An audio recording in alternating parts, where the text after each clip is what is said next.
That's that. We're done. We have come to the last AEW Dynamite of 2019. Please join me as we look at this little clip of some of the highlights from the last few months. What? We don't? No video? Oh, there's no video, which means I have to stall for time. What's this magic trick I can do? I don't know any magic tricks. I got this. This is nice. Literally something I never have to use. That's a blue cone. It's a weird start, isn't it? Let's up those downs for AEW Dynamite.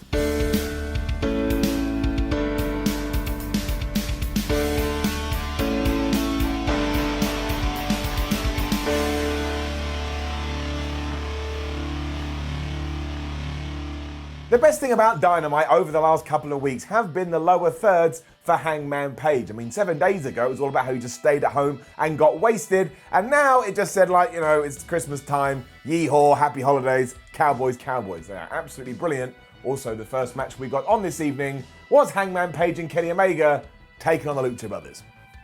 Up. A lot of people tell me they can't get into these matches because it is just move, stop, move. But I see it very differently. When you've got, you know, such high-level talent and the athleticism they're able to show off, it kind of does allow me to buy into it as a sport. So it's as simple as, well, these four guys are really good at what they do. Who is going to be able to come on top this evening? I mean, how the hell are these guys as smooth as they are? At one point, Hangman Page, used Pentagon as a step, and he did a shooting star press onto Phoenix. If I tried to do that, I would be dead.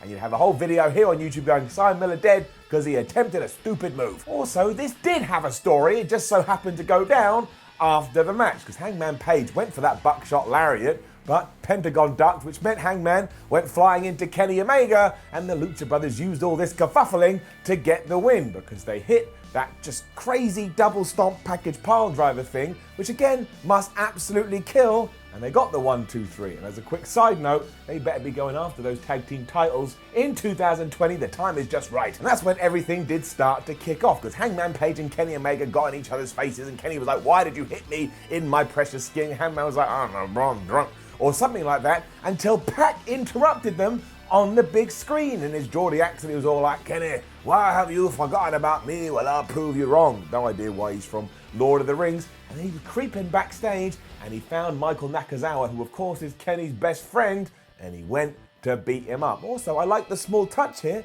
Nakazawa had headphones on, and for some reason was staring at a wall, but because he had chosen to do that, he had no clue he was about to be attacked. This then freaked Omega out, so he ran to the back to try and help his friend, but unfortunately when he got there, he was attacked by the Lucha Brothers until Hangman Page made the save. Now, how they managed to get back on the same page so quickly, I will never understand. It went from let's beat each other up to let's be friends, and also, we never found out if they found Nakazawa, or if they found Pac, or if they started falling out again. That just stopped. However, it does make me want to see where this is going to go. And then things really started to confuse my brain, and that is rare in AEW, and I always appreciate them trying new things, but it was Cody teaming with Darby Allin to take on the Butcher, the Blade, and the Bunny. Well, the Bunny was on the outside.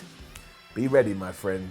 He's getting it down. Why? Well, because the Butcher and the Blade not only lost, but they lost twice. And this isn't a reflection of the match. I thought the match was really, really good, and I enjoyed seeing Darby and Cody as a tag team, and I like the little added stipulation that if Darby did help Cody out here, they would have a rematch in the new year. That rhymed, pay me later. And I also thought after last week, we'd done a really good job rehabbing the Butcher, the Blade, and the Bunny after that MJF promo, so we had some proper motivations. But then why, in only their second match, especially against the person that they've come in to try and take out, did they get beaten so easily? And like I say, they did not lose once, they lost twice, because Cody hit the crossroads on either the Butcher or the Blade, I can't remember, and then the Bunny was on the apron distracting the referee, so they weren't able to do the 3 count, and then 2 minutes later, he just smashed them with the Cody cutter, or whatever they're calling it, and he did get the pinfall win, and then he probably went and baked some cakes, because he definitely had some energy left. And when I have energy, I go and bake cakes. So there's no two ways about it. You wasted your money, Maxwell,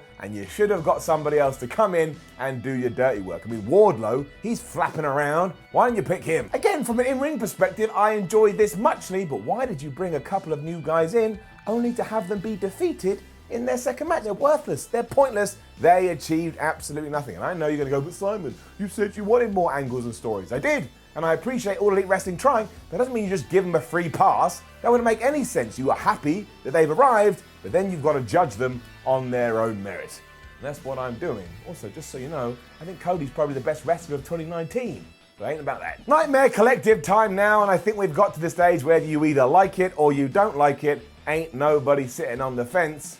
I just don't really get it. Down. It was Awesome Kong squashing somebody called Miranda Alicia, and obviously afterwards she cut her hair because they are absolutely obsessed with hair. And I understand that I'm obsessed with hair too. It took me a long while to accept this so I can get behind that. And then Brandy Rose was cutting a promo, and that bald guy, who obviously is me, he was there too going, "Oh, I'm going to help you out." And Brandy's like, "No, my child, you must wait and see." And then she told Kris Statlander by the end of the evening she needs an answer. And I don't mind the fact that we have all these factions. I do enjoy my groups in wrestling, but I still would like to know why they are all on recruitment drives. Like the Nightmare Collective is trying to recruit, as we're going to find out later. The Dark Order is recruiting, and even the Inner Circle is trying to recruit Jon Moxley. It's like Indeed. That's a British website where you go if you need a job. I'm not sure if that is worldwide, but I don't really need Indeed in my professional record. As for Chris Jericho, well, he's just the man, isn't he? And as for Jungle Boy, well, he's the boy. And these two, get up. We had a cool sit down with Jungle Jack beforehand when he was talking to Jim Ross and saying how proud his dad would be. I got a little lump in my throat because that is a very sad story. And I also really enjoyed this idea of there was no wins or losses. Jungle Boy just had to survive 10 minutes. I know that's really old school when it comes to pro wrestling. You know, people have done that all the time, but it was just different enough to get me intrigued. I liked it. It also tied into Jericho's arrogance, because he did actually have the match won in around about 2 or 3 minutes after he hit a couple of code breakers onto Jungle Boy, but because he is an egotistical dick, he just pulled him off the mat like, ha ha ha, now I'm going to do more damage. He was always going to regret this, because from there the action did become a bit more back and forth, and every time Jungle Boy got a near fall on Le Champion, the crowd absolutely lost their minds. And we were always going to get some shenanigans here because, you know, the Jurassic Express and the Inner Circle were going to get involved, and that's what happened because Marco Stunt was out there and Jake Hagar was out there and Luchasaurus was out there, the best damn person in all of All Elite Wrestling. And my word, Jake Hagar hit a forearm into Marco Stunt's face as he jumped off the apron, and it looked like it connected with such force, I'm amazed he still has a head. All I can figure is that before they went out there, Marco Stunt said he believed in climate change, and as we know, that really pisses Jake Hager off. And if you know, you know. If you don't know, don't worry about it. All of these guys were then sent to the back, and that's when Jericho locked in the walls of Jericho, and on the clock, there was only 60 seconds remaining. And as Jungle Boy screamed and cried out in pain and just tried to hold on for dear life, the audience counted down, and we didn't get to 0-0-0-0, which meant Jungle Boy had survived the 10 minutes. This pissed Jericho off so much that he demanded he got 5 more minutes, and whether that was official or not, it doesn't matter, because then Jungle Boy started to roll Chris Jericho up even more, and Le Champion was like, I ain't handling this anymore, I ain't dealing with it, and he just legged it up the rampway. Jericho then did cut an interview afterwards with Tony Schiavone, and he turned his attentions to Jon Moxley and told him nice and simple, 1st of January, when AEW is back on the air, I want an answer for you, pal, and if you say yes, I will have a lovely surprise, and I'm going to keep everything crossed that it's a nice hat. I like people seeing getting good presents. See what I mean though? It's recruitment drives all over the place, but again, bravo for All Elite Wrestling, because Jungle Boy, I feel, comes out the other end of this feeling like a much bigger deal than he did, and it was just nice to see a crowd so behind a babyface. I missed that in pro wrestling, and All Elite Wrestling is bringing it back in 2019. And we then had a little bit of a tease after this too, because SCU were being interviewed about their big tag team title match later against the Young Bucks when the Lucha Brothers arrived. This was hilarious. I genuinely laughed. They had Pentagon versus Christopher Daniels on the phone. That happened on Dynamite recently. And Pentagon was like, look, you crap, Christopher Daniels. Do you remember when you used to be good? Look at the phone. Kazarian was then urging Christopher Daniels, or CD as they call him, and I would stop doing that because then I started to think, is his name Compact Disc? Before my stupid brain managed to catch up. Anyway, Kazarian was like, you tell him otherwise, my friend. And Christopher Daniels just walked off. So look, AEW, if you are listening to me, and we'll talk about all the Dark Order stuff when we get there, then I think you should turn Compact Disc back into the Fallen Angel and have him lead the Dark Order to some success. Because while I kind of like those guys and they're growing on me, I see Christopher Daniels, Compact Disc, as a massive star. Will work a little bit better. And I like Kris Statlander versus Britt Baker. Why? because it was nice and simple. Both guys were really protective of where they are in the women's rankings, and now number 1 is going against number 2, and whoever gets the victory will go and take on Riho on the 1st of January in All Elite Wrestling.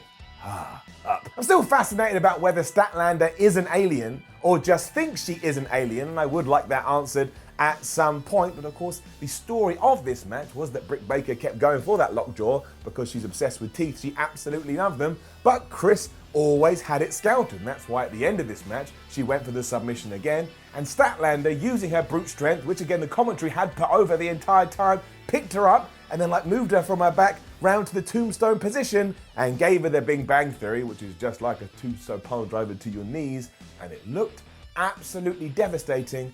I worried about Britt Baker's head, but it did mean the alien got the win, and the extraterrestrial is now going on to have a women's title match. And then amazingly, we saw Riho react to this in the crowd, and I was like, quick, someone ran out there and grab her and lock her away in a cupboard or something, because she may vanish again. Where the hell has she been? Statlander then got interviewed after this, and she got on the microphone and went, "Take me to your leader." She didn't, I'm making that up. But she did boop Tony Schiavone's nose. It was like, you've seen those movies, like E.T. and stuff, when an alien first meets a human and they're fascinated by their skin, they go, boop.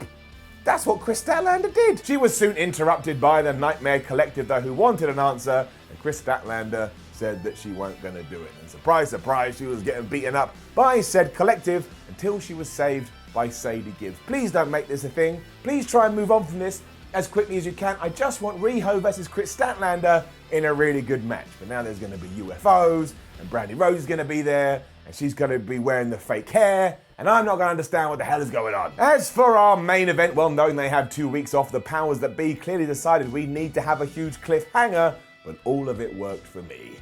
Give it an up. It was, of course, the Young Bucks versus SCU for the tag titles, and much like I said about the opener, the athleticism and the skill set and the way they move, it's just unreal. I don't even care. It's impressive. I refuse to be one of these people that takes it for granted just because I want to sit in a chair and go, like anything. And I tell you, they were playing off things that had happened in recent weeks. Take Matt Jackson's knee. He was selling said knee because he hurt it 7 days ago when he had a street fight with the Proud and the Powerful. That's fine, that works. I like it. I feel rewarded for being a fan. Some of the dives we saw here as well. I mean, Nick Jackson sailed into the sky like he was about to take off, and Scorpio Sky's own jump over the top ropes onto both of them. I actually thought that Kris Statlander was going to fly across in her spaceship and take him to the moon. Amazingly though, nothing was enough, and I'd kind of convinced myself that Matt and Nick were going to win, because after Matt had rolled up Scorpio Sky and he was able to kick out, they just went into SCU mode, and Sky hit the TKO, Kazarian hit the SCU later,